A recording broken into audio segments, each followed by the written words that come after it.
Ieu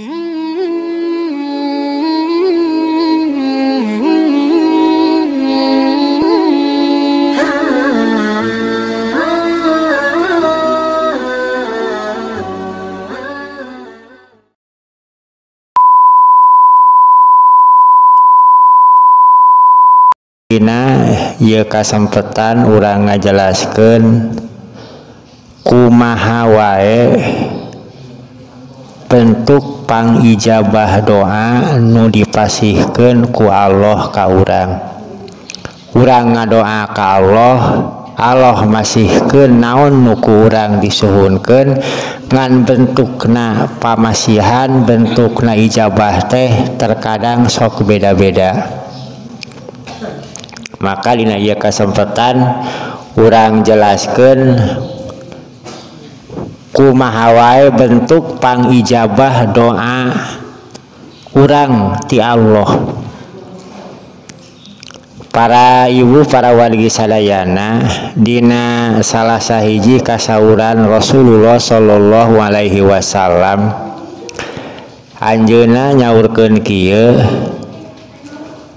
ma min da'in yad'u illa istajaballahu lahu da'watahu. Teu pati-pati hiji jalma anu menta, teu pati-pati hiji jalma anu ngadoa kajaba eta pamentana ku Allah bakal diijabah. Au sarrafa anhu mislaha su'an, au sarrafa atawa bakal mengkolkeun Allah anhu ti eta jalma mislaha kana pantarna eta pangijabah. Su'an mengkolkeun kana kagorengan. Au hato atawa ngalebur Allah min dunubihi tina pirang-pirang dosana eta jalma biqadriha ku saukuranana eta pangijabah. Maksudna Bu, nalika urang ngadoa ka Allah, nalika urang menta ka Allah, pasti eta pamenta urang, pasti eta anu kurang disuhunkeun ka Allah dipasihkeun. Ngan terkadang Allah masihkeun pangijabahna teh sok beda-beda. Saudi dieu bentuk ijabah doa teh hiji tiasa berbentuk dipasihkeun naon anu ku urang dipenta. Jadi pamasihan ti Allah, pangijabah ti Allah teh sesuai jeung naon anu ku urang disuhunkeun.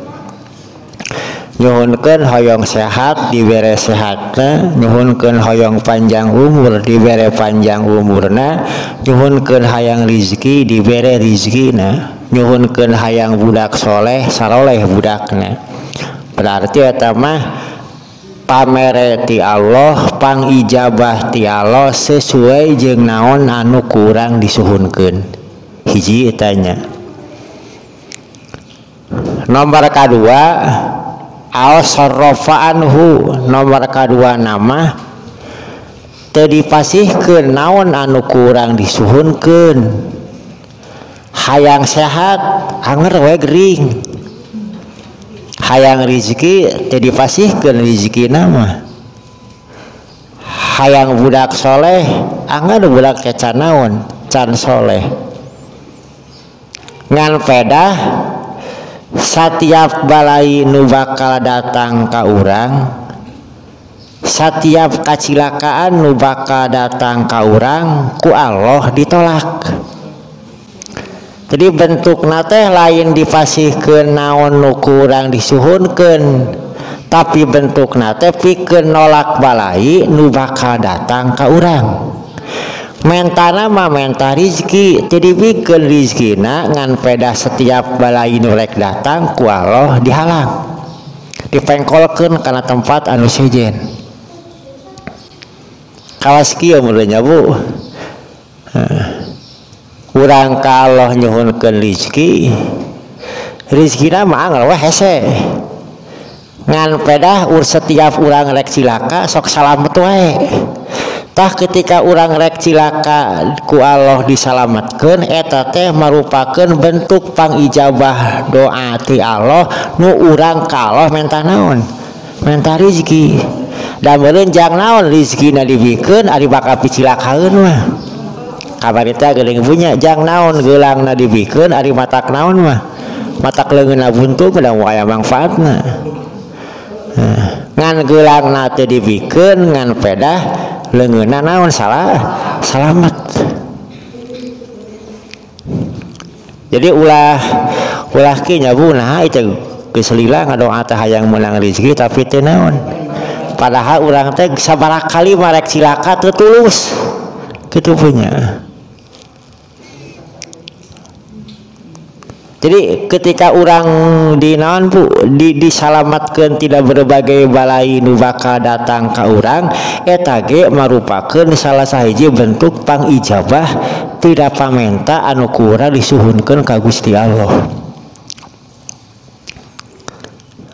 Ngan terkadang orang sok boga pikiran bahwa kakara Allah ngaijabah kana pamenta urang teh lamun dibikeun naon nu sesuai jeung nu ku urang dinaon dipenta. Padahal bisa berbagai macam cara. Ya. Kalawan ditilik meureun naon nu manfaat pikeun urang ceuk Allah. Ya. Dua tabunya. Nomor katilu al hato min dunubihi biqadriha. Nomor katilu nama bisa wae bentuk pangijabah doa teh lain pamentakna dibikeun ku Allah tapi ieu mah pikeun ngalebur kana dosa-dosana.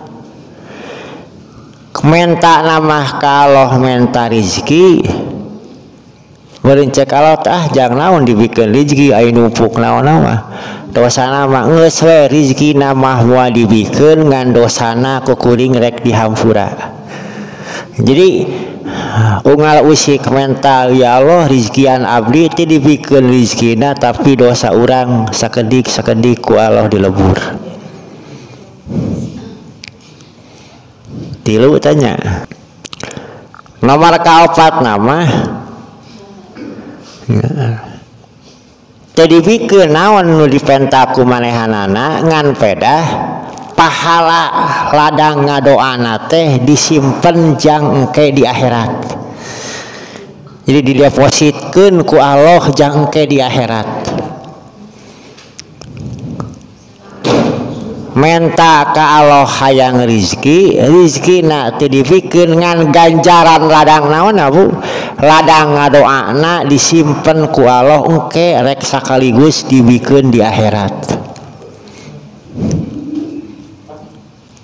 Berarti nya bu urang teh sok goreng sangka ka Allah Gusti teh geus bulan-bulan geus tahun-tahun menta ka Gusti tapi geuning sanaon teu dipikeun wae padahal ku Allah teh teu dipikeun naon sesuai pamentana ngan disalurkeun kana hal-hal anu sejen. Mungkin wae nyebunya misalna pamentana teu dipasihkeun di dunya balaina angger datang ka manehanana nyebunya ngan pedah engke pahala ladang ngadoana teh disimpen engke di akhirat teh disakaliguskeun dipikeun ka urang. Mudupi ka dina hiji keterangan dijelaskeun bahwa ketika eta jalma apal bahwa ternyata geuning pamasihan di akhirat leuwih badag nepi ka nyaurkeun kieu Gusti mun apal kieu mah atuh tong dipikeun naon pamenta abdi di dunya teh geus ayeuna sakaligus. Nepi ka kitu atuh teh bakati geuning ternyata pamere di akhirat leuwih naon leuwih sae tinimbang pamere di alam dunya.